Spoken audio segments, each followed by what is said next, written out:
Hello everybody and welcome back to another Wolfquest character study. This time more so for fun and also because I was stuck in a family situation where I was able to record any film for the next episode. But this time around we are in fact talking about our main character, Frea.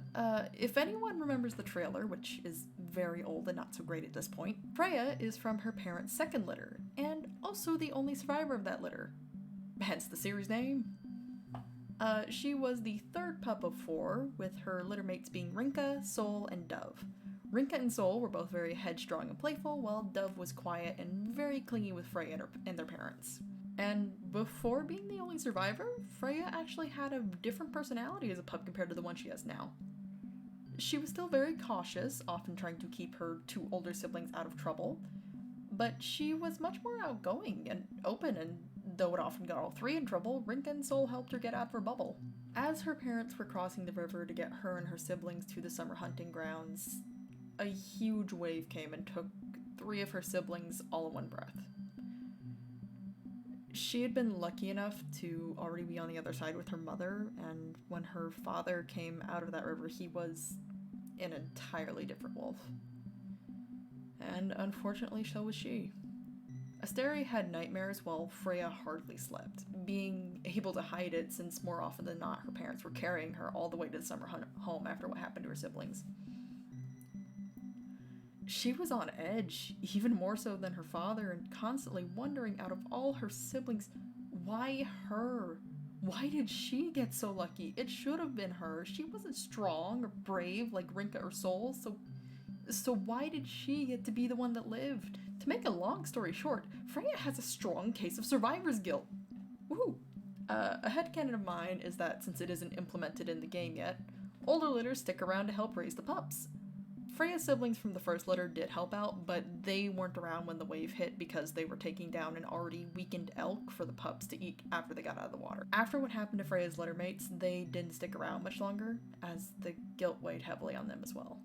This also served to worsen the already difficult feelings Freya was dealing with, as she felt like their leaving was her fault, believing herself to be a constant reminder of what happened. So, before the next litter was born, she worked hard. She learned from her father, constantly and consistently marking borders, as he always told her over and over, something she never quite understood until her mother told her the story of what happened to her elder brother Slate one evening. After that, she took his lesson to heart truly, and carries it with her to this day, which is why she's so keen on keeping the territory markings up. On a lighter note, she also found during this time she had quite the knack for catching rabbits, something she inherited from her father, which is why she was able to thrive off of them before being able to properly kill an elk on her own. Seri was very despondent with the final litter for a very long time, so Freya and her mother picked up the slack where they could. Even if she was on edge, constantly keeping an eye out for threats, she was actually quite the storyteller and good at making up games. Honestly, had it not been for her little siblings, Freya actually might have been discouraged from having a family of her own altogether after what happened to her as a pup. But they always brightened up her day, and her mother constantly praising her and telling her what a wonderful parent she was going to be someday certainly helped. The idea of having a family of her own only got cemented in her mind further when her father began stepping in more, and also praising her. She also finally got to see how much her parents truly loved each other. Once Seri got a handle on his emotions, she'd of course seen it when she was a pup, but being able to fully perceive it now as an adult, she realized just how much she wanted that. Someone who would love her completely, no matter what challenges they faced together. Freya had been reluctant to leave after her family made it to the summer hunting grounds, but Seri had already picked up on her thoughts when she'd stare off onto the horizon dreamily, and he prompted her to go, telling her she wouldn't be able to have the life she wanted if she stayed.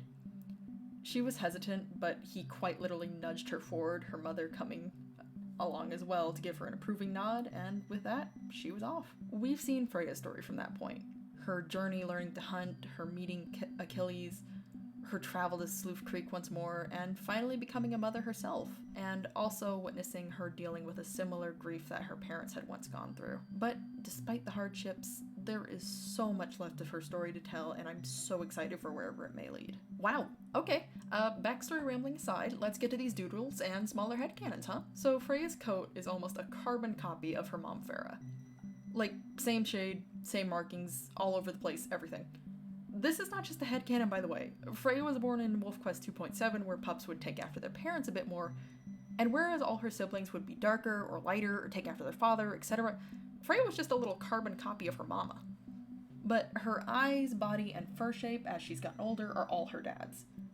She is a shorter, stockier wolf, her fur is thick and medium length, and her eyes are Asteri's amber, as I like to call them. She does not think of herself as an attractive wolf, but Achilles combats that at every turn because even though he is not the overly affectionate type, he does genuinely find Frea to be beautiful, even if she's not the tall, wavy-furred goddess she considered her mother to be. Frea was named by her dad, and being that he was so happy to have a pup who looked exactly like the love of his life, he wanted to give her a name similar to her mother's, hence Frea and Fera. The irony of 2 generations of wolves thus far, stemming from a male with a name starting with A and a female's name starting with F, is hilarious to me because it was not planned whatsoever. Like, genuinely, I am so relieved that none of Frea and Achilles' pups' names start with A or F, or else I was gonna lose it if this happened a 3rd time. Similarly to the previous character study, up top we have me figuring out Freya's body shape whilst practicing some expression, which of course she looks scared. There is rarely any time in Freya's life where the poor thing is not scared, and that is so sad. So unlike Achilles, Frea has more soft shapes and rounder features, while still keeping that tense, nervous air about her. I will be honest, as much as the pups stress her out and drive her up a wall sometimes, literally, she is absolutely no good at lecturing them. She loves them to bits and would let them climb all over her, which they do, as shown in that doodle of her and Oakley down below.